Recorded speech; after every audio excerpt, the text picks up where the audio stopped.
Saudara hadirin kaum muslim yang mulia,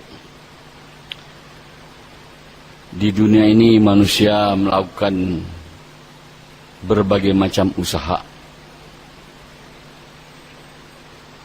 Ada usaha pertanian, ada usaha perdagangan, ada usaha pembangunan, ada usaha perindustrian, ada usaha politik, dan sebagainya. Dan setiap usaha ada hasil. Pertanian menghasilkan panen, perdagangan menghasilkan laba atau untung, usaha bangunan menghasilkan bangunan-bangunan, usaha perindustrian menghasilkan benda-benda, usaha politik menghasilkan jabatan atau kekuasaan. Dari semua usaha yang dilakukan oleh manusia ini, usaha yang paling tinggi, usaha yang paling mulia adalah dakwah dan tabligh. Begitu tinggi amal ini, Allah pilih orang-orang untuk melakukan amal ini, tidak sembarang orang. Yaitu dari sekian banyak manusia, Allah memilih dari manusia ini untuk jadi nabi dan rasul. Dan merekalah yang diberikan tugas suci, tugas tinggi, tugas mulia dakwah dan tabligh ini.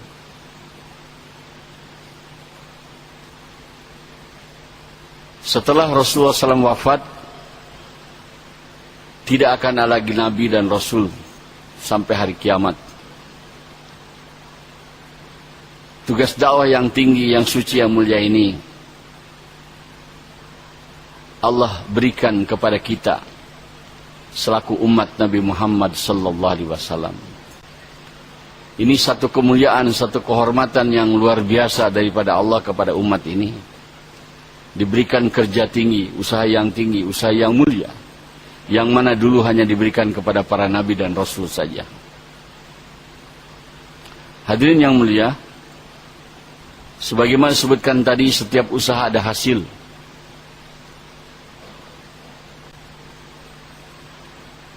Maka demikian usaha dakwah juga mendatangkan hasil.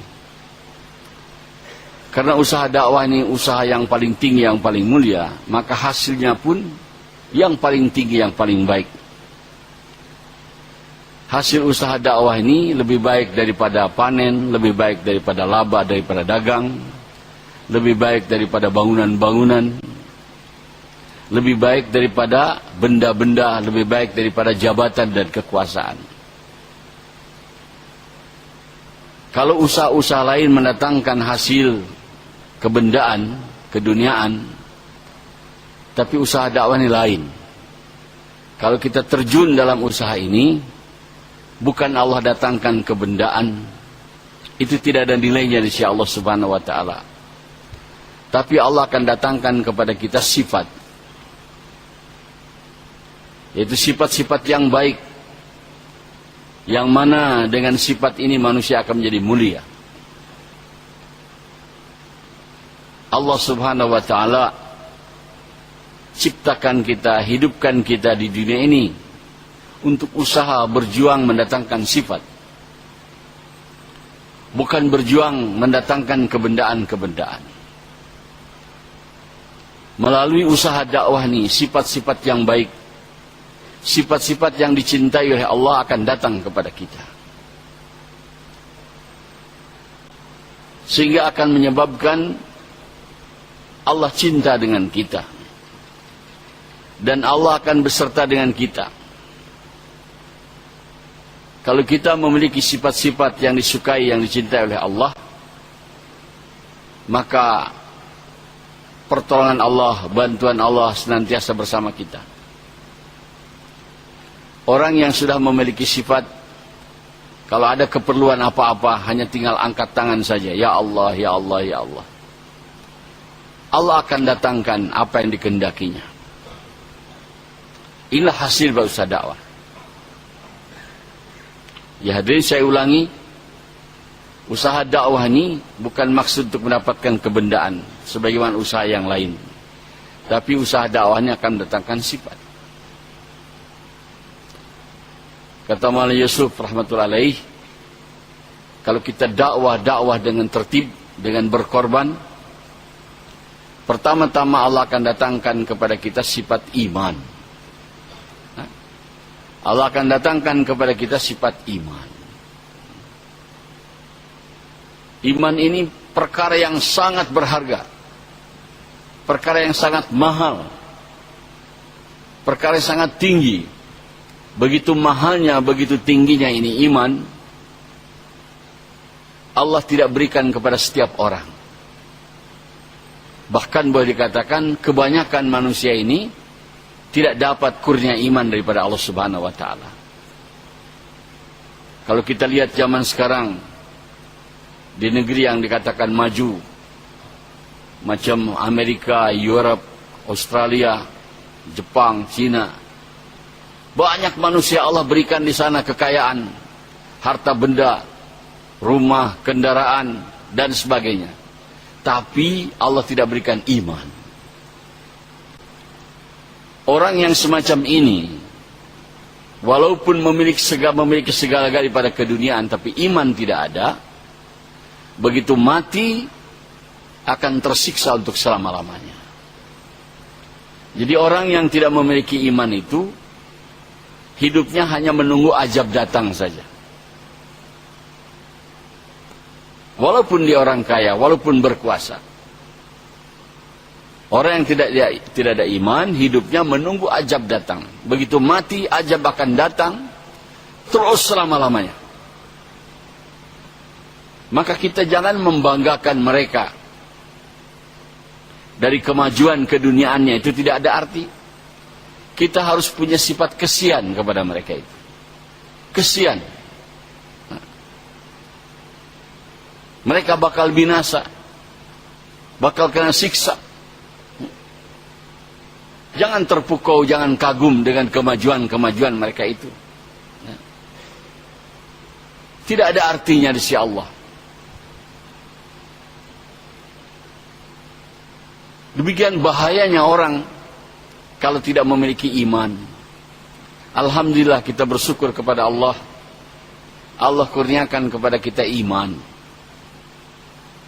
Kalau kita mati dengan membawa iman, walaupun iman kita itu sebesar debu, kecil, dalam hadis sebutkan Allah akan masukkan kita ke dalam surga yang luasnya 10 kali dunia. Itu nilai iman. Iman yang paling kecil. Dan ahli surga itu di surga menjadi raja. Orang yang memiliki iman paling kecil, dia akan memiliki kerajaan di surga yang luasnya 10 kali dunia. Dan jadi rajanya selama-lamanya. Dunia yang kecil ini dibagi kurang lebih ada 200 negara, 200 kerajaan. Masing-masing berebut ingin jadi raja, ingin jadi kepala negara. Walaupun terbatas, hanya 5 tahun atau 10 tahun. Kadang-kadang belum habis masa jabatannya, sudah digoyang-goyang, diturunkan.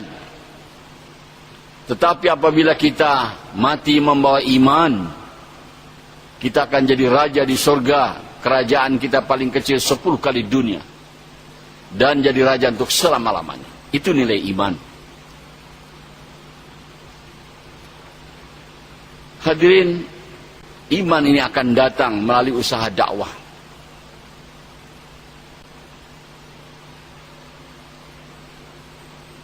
Dan apabila kita memiliki iman, Allah menjanjikan kepada kita bukan hanya surga di akhirat, kebahagiaan di dunia pun akan datang dengan iman. Mereka-mereka yang tidak memiliki iman, tidak ada kebahagiaan.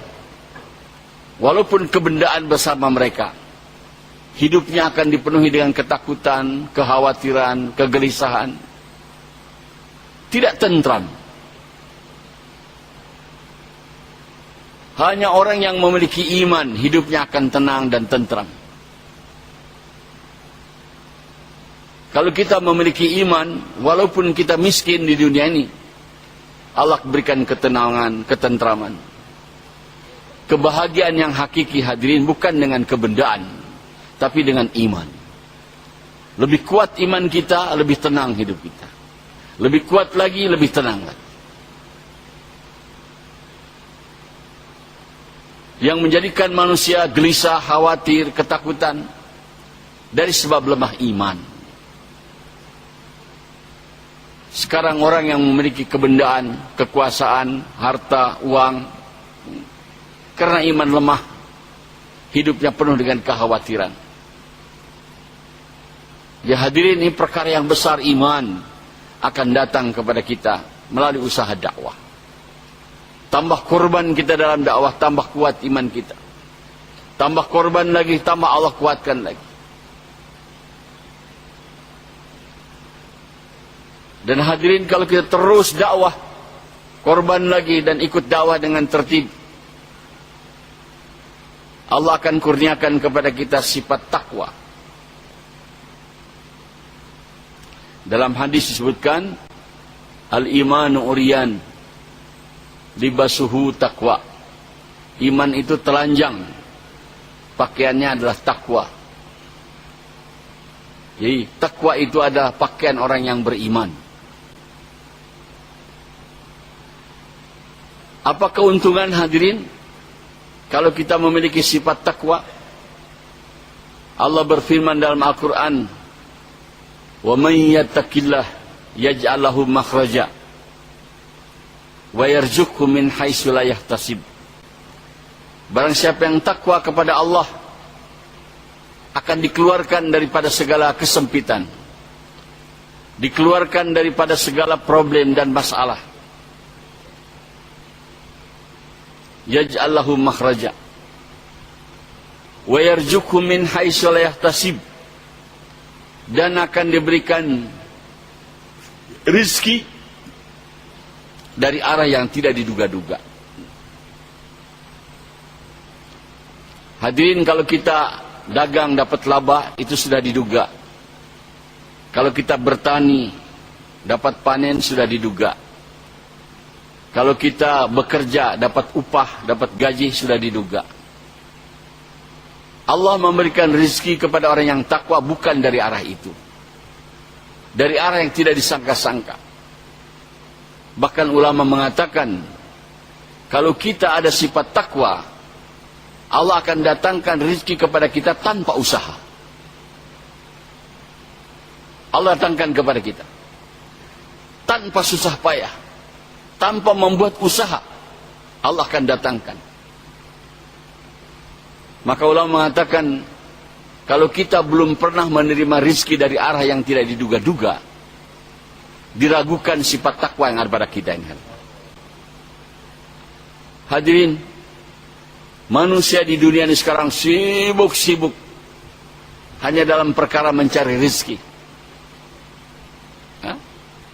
Dalam perkara mencari rizki. Padahal rizki itu sudah ditetapkan oleh Allah. Ulama mengatakan, rizki ini tidak ada hubungan dengan kerja kita. Hubungannya adalah dengan ketetapan Allah Subhanahu wa Ta'ala. Kenapa kita susah dapat rizki? Karena yakin kita salah.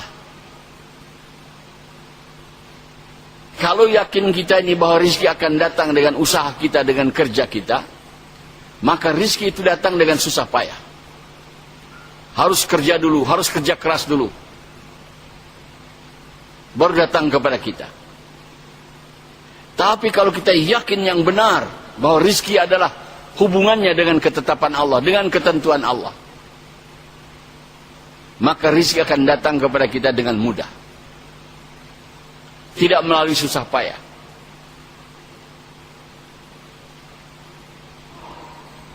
Hadirin yang mulia, orang-orang yang takwa ini memiliki keyakinan yang benar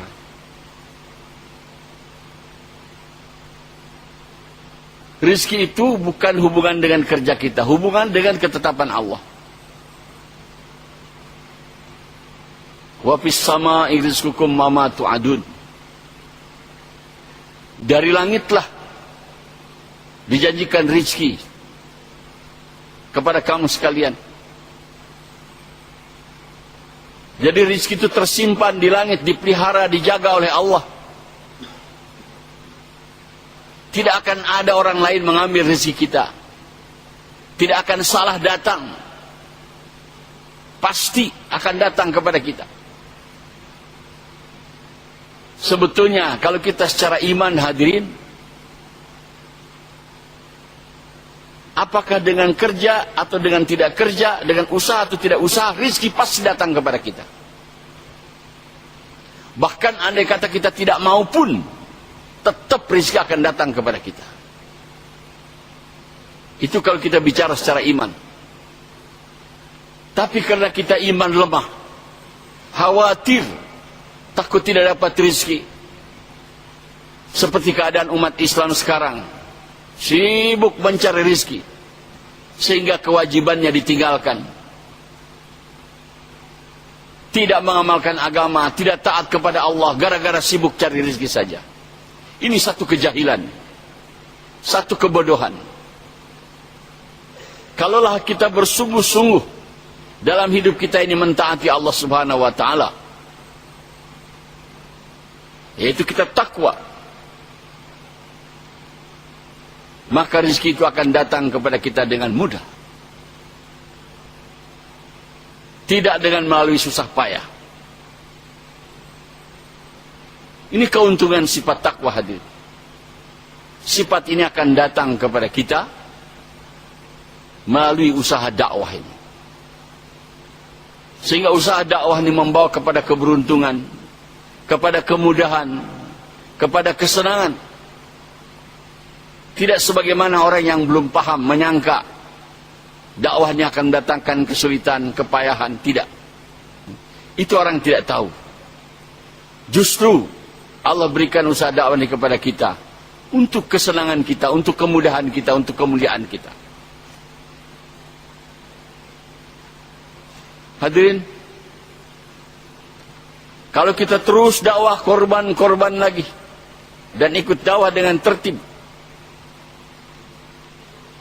maka Allah akan kurniakan kepada kita sifat tawakal. Ini juga sifat mahal hadirin. Apa keuntungan kalau kita memiliki sifat tawakal? Allah berfirman dalam Al-Quran, "Wa may yatawakkal 'ala Allah fahuwa hasbuh." Barang siapa yang tawakal kepada Allah, di bawah jaminan Allah Subhanahu wa Ta'ala. Apa maksud jaminan? Garansi. Kalau di satu negara diangkat seseorang jadi presiden atau jadi raja di negara itu, maka segala keperluan daripada kepala negara atau raja itu dijamin oleh negaranya. Tidak perlu pikir bikin rumah, beli kereta, sampai ke gelas, piring, dijamin oleh negara, diberi. Tidak usah pikir beli beras, semua ditanggung oleh negara. Demikian kalau kita mempunyai sifat tawakal, dijamin oleh Allah. Kalau negara bisa bankrupt, tidak bisa lagi memberikan jaminan, tapi Allah Subhanahu wa Ta'ala tidak pernah bankrupt. Dia yang maha kaya. Kalau kita mempunyai sifat tawakal, di bawah garansi Allah Subhanahu wa Ta'ala, segala keperluan kita akan dipenuhi oleh Allah dengan mudah.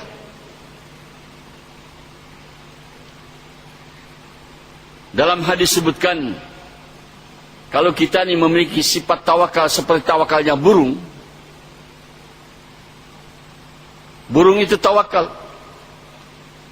Dia tidak punya sawah ladang, tidak punya kedai, tidak punya kilang, tidak punya office.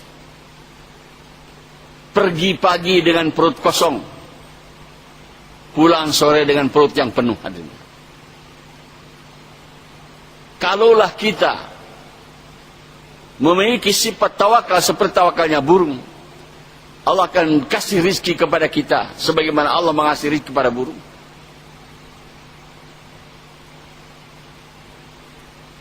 Hadirin, apa itu orang yang tawakal?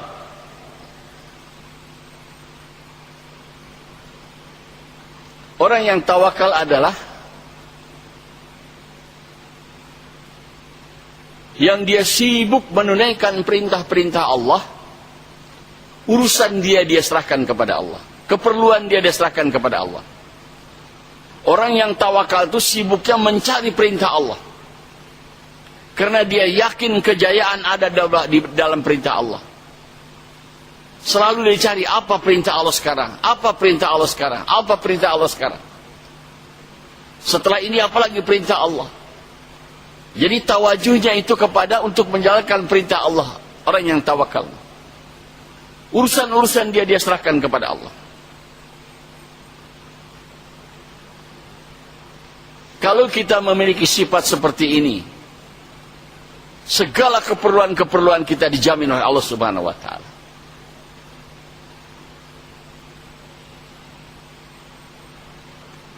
Ini sifat mahal, hadirin yang mulia. Sehingga banyak di antara kita sendiri bukan saja tidak memiliki sifat tawakal, bahkan tidak paham apa itu tawakal. Kita dengar ada hadis, dia bilang ikatkan dulu onta, baru tawakal kepada Allah. Kita dapat pelajaran. Jadi dengan pengertian tadi, tidak boleh tawakal tanpa membuat usaha. Buat usaha, baru tawakal kepada Allah. Kata Maulana Sa'ad, kalau kita menafsirkan hadis tadi seperti itu bukan tawakal kepada Allah, tawakal kepada usaha, tawakal kepada asbab, tawakal kepada ikatan. Kenapa Nabi bersabda demikian? Ikatkan dulu onta, baru tawakal kepada Allah. Maksud dari hadis tadi, kata Maulana Sa'ad, diberikan peringatan orang yang membuat usaha, diberikan peringatan, walaupun dibuat usaha adalah tawakal kepada Allah. Walaupun onta diikat, tapi kita jangan tawakal kepada ikatan, jangan tawakal kepada usaha, tawakal kepada Allah. Sebab Allah bisa, walaupun tu onta diikat, bisa dihilangkan, bisa lepas. Jangan kita tawakal kepada usaha kita, tawakal kepada Allah. Kenapa diberikan peringatan semacam itu? Karena kata Maulana Sa'ad, kita dengan membuat usaha tawakal kepada Allah lebih susah daripada tanpa usaha, tanpa asbab. Tawakal kepada Allah dengan kita memiliki usaha atau asbab, itu lebih susah daripada tanpa usaha, tanpa asbab. Contoh misalnya, kalau kita punya uang di kantong, kita dalam perjalanan, nah, itu susah tawakal kepada Allah. Mau tidak mau tawakal itu dengan uangnya, karena ada uang. Tapi kalau uang itu hilang, tidak ada, baru itu mudah tawakal kepada dia. Dia akan ya Allah, ya Allah, ya Allah, udah gak ada jalan lain. Maka Nabi memberikan peringatan, walaupun unta sudah diikat, jangan kita tawakal kepada ikatan, tapi tawakal kepada Allah. Jadi salah hadirin yang menafsirkan bahwa tawakal itu harus membuat usaha. Bahkan kalau kita lihat sunnah Nabi hadirin, kita tawakal kepada Allah itu sebelum membuat usaha. Pagi hari waktu kita keluar daripada rumah, disunahkan membaca zikir atau doa. Bismillah tawakkaltu 'ala Allah wala haula wala quwwata illa billah. Kita sudah buat tawakal kepada Allah, belum lagi usaha, baru keluar daripada rumah. Jangan sudah usaha baru tawakal kepada Allah. Tidak. Belum buat usaha kita tawakal kepada Allah. Walaupun kita buat usaha, buat asbab, tetap kita tawakal kepada Allah Subhanahu wa ta'ala. Kalau kita punya sifat seperti itu hadirin, maka segala keperluan kita dijamin oleh Allah Subhanahu wa ta'ala. Wa man yatawakkal 'ala Allah fahuwa hasbuh. Tapi sifat ini hadirin bukan begitu mudah. Nah, harus ada usaha. Usaha dakwah ini akan menghasilkan itu hadirin. Kalau kita dakwah dengan pengorbanan, dengan tertib, sifat tawakal akan datang kepada kita. Sehingga kita sibuk-sibuk untuk menjalankan perintah-perintah Allah.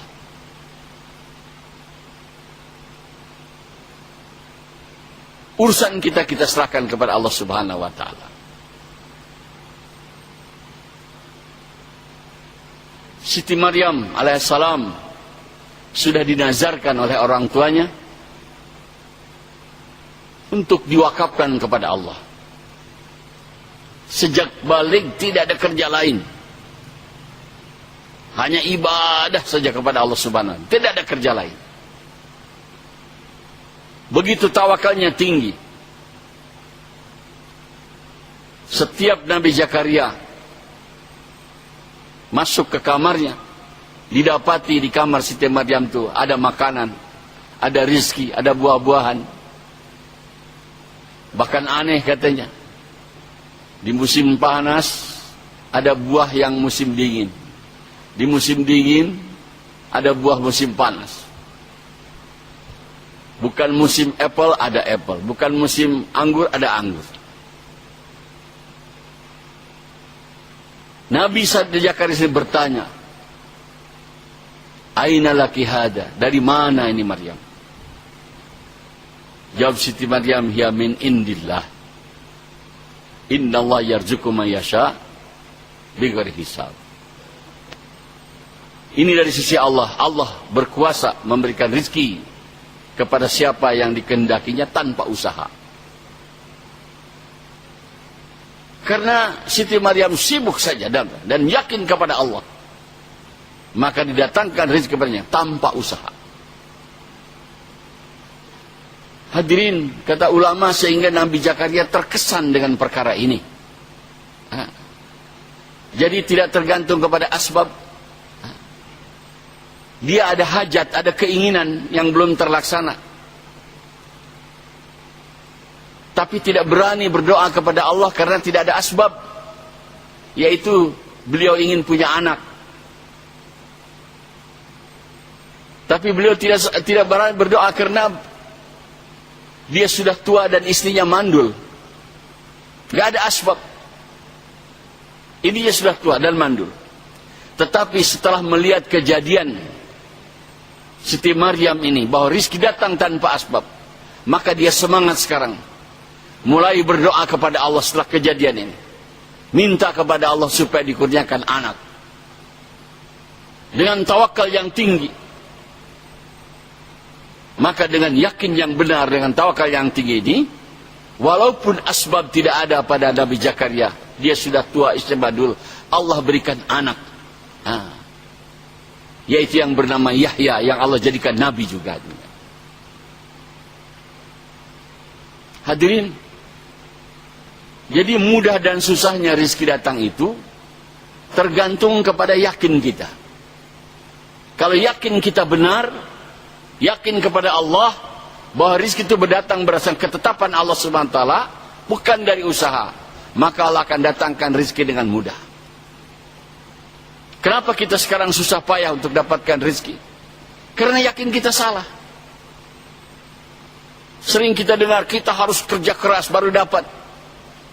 Maka orang yang yakin semacam ini harus kerja keras dulu baru dapat. Allah inda joni abdibi. Allah itu menurut prasangka hambanya. Kalau dia menyangka rizki ini tidak akan datang kalau tanpa kerja, ya demikian Allah kabul. Tidak datang tanpa kerja. Tapi kalau kita yakin yang benar, fungsi hidup kita untuk menunaikan perintah Allah,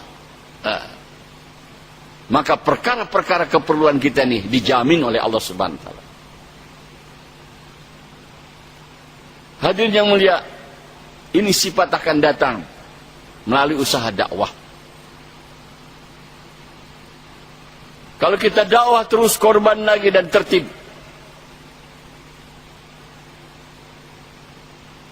Allah akan kurniakan kepada kita sifat mahbub, sifat dicintai oleh Allah.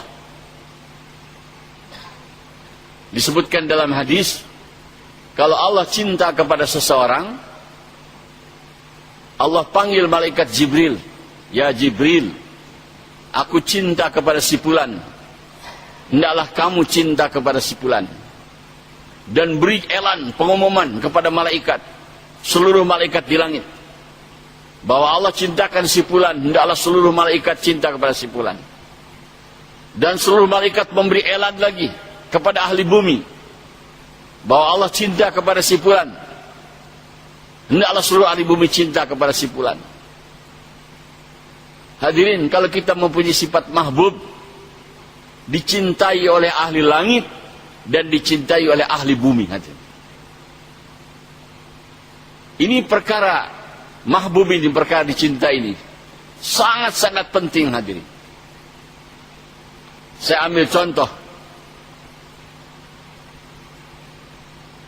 Katakanlah kita kaya raya,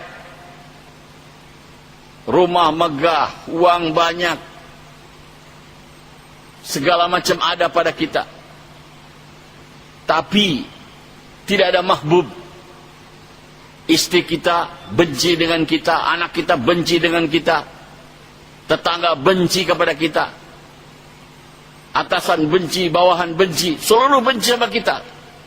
Walaupun kita kaya raya, neraka. Hadirin yang mulia. Tapi meskipun kita tidak punya apa-apa, tapi istri cinta dengan kita, anak cinta dengan kita, tetangga cinta dengan kita, Allah cinta dengan kita, surga. Hadirin yang mulia. Nah, sifat mahbubnya akan datang dengan melalui usaha dakwah. Dan kata ulama, mahbub ini ada maksudnya ditaati.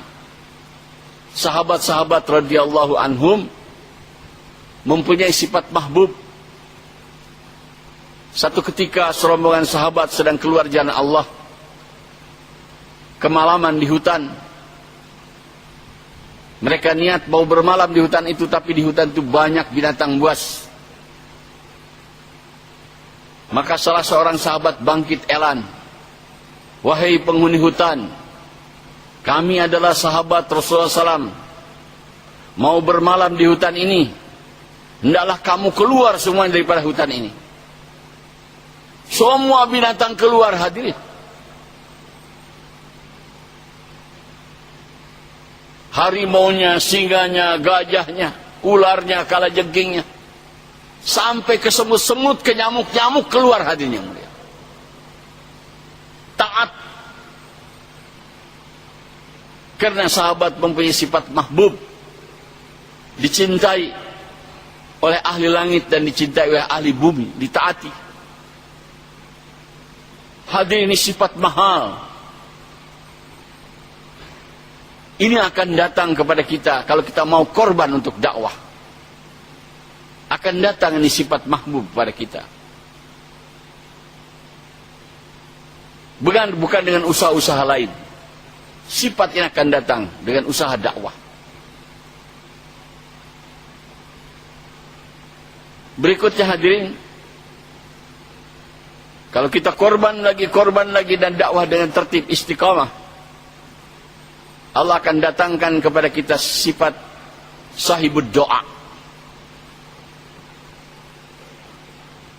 Orang yang sudah menjadi sahibud doa itu, segala doa-doanya dikabulkan oleh Allah. Kalau ada hajat apa saja, tinggal angkat tangan saja, ya Allah, ya Allah, ya Allah. Allah datangkan hajatnya. Bahkan sahibul doa itu hadirin, belum lagi doa, baru ada keinginan dalam hati, sudah Allah datangkan hajatnya. Ini sifat akan datang melalui usaha dakwah. Para nabi menyelesaikan masalahnya bukan dengan kebendaan keduniaan, tapi dengan doa saja. Selesai masalah. Walaupun itu masalah besar. Nabi Ibrahim punya masalah. Berhadapan dengan raja yang zalim, Namrud, laknatullah. Namrud ini raja. Konon katanya raja dunia. Memiliki kekuatan tentara, memiliki kekuatan senjata. Mau membinasakan Nabi Ibrahim. Nabi Ibrahim seorang diri, tidak punya kerajaan, tidak ada padanya tentara, tidak ada padanya senjata. Tapi Nabi Ibrahim punya doa. Dia sudah menjadi sahibud doa. Karena dakwah, Allah berikan sifat sahibud doa. Walaupun punya masalah, berhadapan dengan musuh yang kuat, Allah selesaikan masalahnya. Dan Allah menyelesaikan masalah dengan kehendaknya. Bukan Allah berikan kepada Ibrahim tentara yang banyak, senjata yang kuat. Tidak. Dan Allah bukan mengalahkan itu Namrud dengan senjata atau dengan tentara, tidak. Allah kirimkan nyamuk saja. Nyamuk menyerang tentara Namrud. Semua tentara Namrud binasa hanya dengan nyamuk saja. Dan untuk membinasakan Namrud, Allah kirim seekor nyamuk, satu ekor saja. Makhluk kecil. Konon katanya itu nyamuknya pincang lagi. Dengan kudratullah, dengan kuasa Allah masuk ke kepalanya. Menggigit-gigit di kepala Namrud. Namrud merasakan satu sakit kepala yang luar biasa. Dia ada di istana bergelimang dengan kemewahan. Tapi menderita. Dia menjerit, melengking. Jungkir balik di istana. Menderita kesakitan. Hanya dengan seekor nyamuk saja. Dan umur nyamuk ini kata para ahli hanya 2 atau 3 hari, setelah itu mati. Tapi nyamuk yang masuk ke kepala Namrud, dia berumur 250 tahun hadirin. Demikian hadirin, Allah tolong para nabi yang sudah memiliki sifat sahibud doa, hanya dengan doa saja. Demikian juga Nabi Musa alaihissalam berhadapan dengan Fir'aun. Fir'aun memiliki segala kekuatan dunia. Nabi Musa tidak memiliki apa-apa, tapi dia sudah menjadi sahibud doa. Ditolong, dibantu oleh Allah Subhanahu wa taala. Dimenangkan oleh Allah. Hadirin, janji Allah tetap berlaku dulu, sekarang, sampai hari kiamat. Kalau kita hari ini memiliki sifat sahibud doa, pasti Allah akan bantu kita, tolong kita. Doa-doa kita dikabulkan. Menyelesaikan masalah hanya dengan doa saya, dengan angkat tangan saya. Ini akan datang kepada kita hadirin. Kalau kita mau korban dan tertib dalam dakwah ini. Istiqomah dalam dakwah. Menyelesaikan masalah hanya dengan doa saya. Tidak susah payah.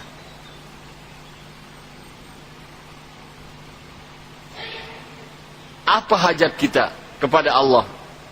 Hanya dengan doa Allah tunaikan hajat kita. Hadirin yang mulia, kalau kita dakwah terus, korban lagi dan tertib,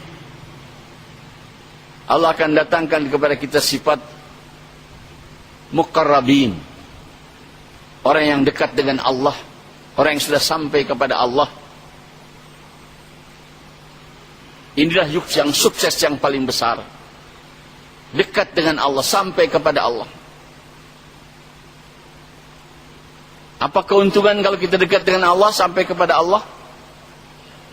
Allah berfirman dalam hadis qudsi, "Ija wajadtani wajadta kulli syai." Kalau engkau dapatkan aku, engkau sampai kepada aku, engkau mendapatkan segala-galanya. Wa in faqadtani faqadta kulli syai. Tapi kalau engkau kehilangan aku, kata Allah, engkau kehilangan segala-galanya. Wa ana khairu min kulli syai. Dan aku lebih baik daripada segala-galanya. Jadi usaha yang benarnya hadirin, bukan kita mendapatkan uang, bukan mendapatkan kekuasaan, bukan mendapatkan kebendaan. Usaha yang paling tinggi bagaimana kita mendapatkan Allah Subhanahu wa taala. Kalau sudah dapat Allah, kita dapat segala-galanya.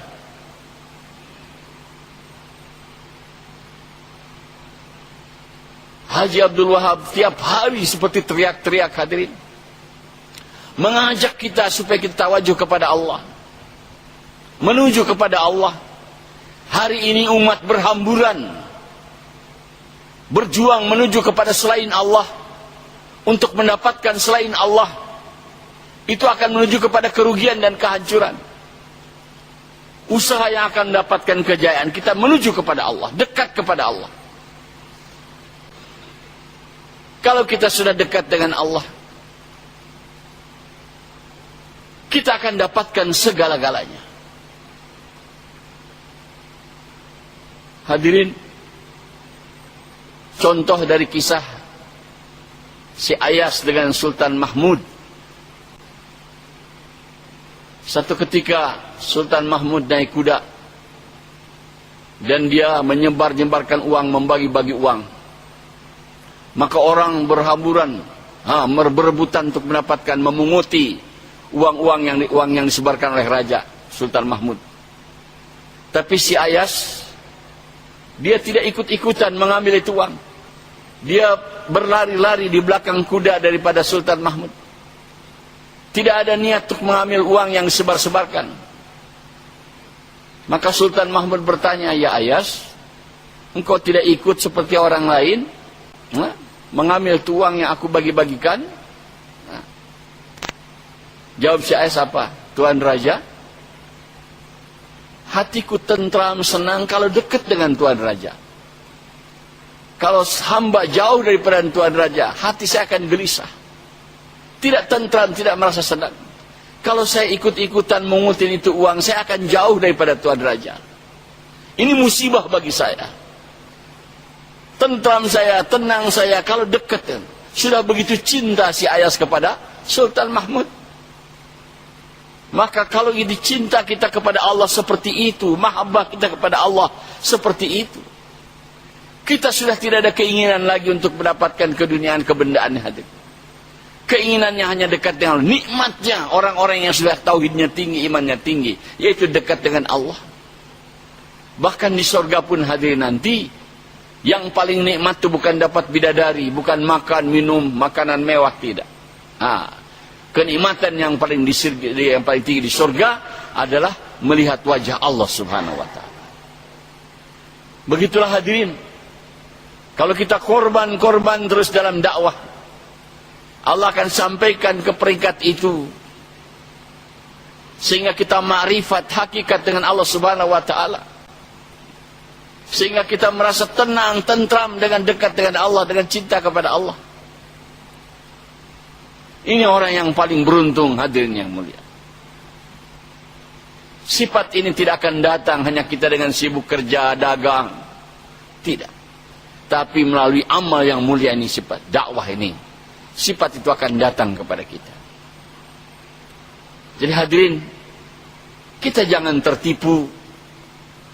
Kalau orang lain mengatakan, dia bilang, buat apa dakwah? Dakwah tidak produktif katanya. Sebab orang sekarang mau kerja kalau menghasilkan benda-benda, dianggap itu produktif. Kalau bertani produktif, ada panen. Kalau kerja di kilang produktif, ada benda-benda. Tapi kalau kita dakwah ini tidak ada mengasih honor, gaji, tidak ada. Tidak dapat panen seperti kita tani, tidak. Tapi Allah akan datangkan sifat-sifat tadi. Yang mana kalau sifat-sifat tadi ada pada kita, Kita akan mahbub di sisi Allah. Segala keinginan dan hajat kita langsung dipenuhi oleh Allah Subhanahu wa ta'ala. Tanpa melalui asbab-asbab. Ini kenikmatan hidup yang sangat tinggi, hadirin yang mulia. Jadinya usaha yang paling tinggi hasil yaitu dakwah, dan hasil yang paling tinggi yaitu dengan hasil daripada dakwah ini.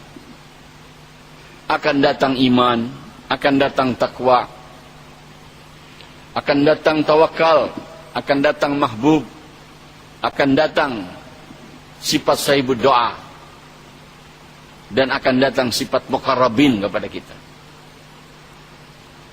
Kenapa hadirin banyak di antara kita dakwah bertahun-tahun tapi tidak sampai kepada sifat itu? Ya. Karena banyak kita tidak tertib. Dakwah keluar tidak tertib, merosot lagi. Sudah sampai ke tingkat dia tidak tertib, melanggar, merosot lagi. Tapi kalau kita tertib, istiqamah, usul-usul dakwah kita jaga, maka peringkat kita akan naik terus. Sampai Allah akan sampaikan kepada tingkat muqarrabin. Cinta kepada Allah Subhanahu wa ta'ala. Dekat dengan Allah Subhanahu wa ta'ala. Hadirin, pernah Nabi Daud bertanya kepada Allah, "Ya Allah, siapakah orang yang paling dekat dengan Engkau?" Jawab Allah, "Orang yang mengajak orang lain untuk dekat dengan aku, dialah orang yang paling dekat dengan aku." Orang yang mengajak orang lain untuk dekat dengan Allah, dialah orang yang paling dekat dengan Allah. Di riwayat terkatakan pertanyaan Nabi Daud, "Ya Allah, siapakah orang yang paling kau cintai?" Jawab Allah, "Orang yang mengajak orang lain untuk cinta kepada aku, dialah orang yang akan paling aku cintai." Kata Haji Abdul Wahab, hadirin, kalau ada orang mengaku cinta kepada Allah tapi tidak pernah mengajak orang lain untuk cinta kepada Allah, itu cinta bohong, hadirin yang mulia. Supaya Allah kurniakan kepada kita sifat-sifat tadi, sehingga hidup menjadi mudah. Pertolongan Allah datang kepada kita. Allah itu akan bersama dengan orang yang memiliki sifat. Wa'lamu annallaha ma'al mu'minin, innallaha ma'al muttaqin, innallaha ma'as sabirin. Allah itu akan beserta dengan orang memiliki sifat iman, sifat takwa, sifat sabar, sifat ihsan. Bukan kalau kita jadi orang kaya Allah berjanji bersama kita, tidak ada. Kalau kita punya jabatan, kekuasaan, Allah akan berjanji bersama kita, tidak ada, hadirin. Kenapa kita usaha kepada yang Allah tidak akan bersama kita? Usaha kepada Allah yang menyebabkan bersama dengan kita. Untuk jadi iman, takwa, tawakal, sabar, ihsan. Itu janji Allah. Innallaha lama'al muhsinin. Allah itu berserta orang-orang yang ihsan. InsyaAllah niat para hadirin. Subhanakallahumma bihamdika nasyhadu an la ilaha illa anta nastaghfiruka wa natubu ilaik. Wassalamualaikum warahmatullahi wabarakatuh.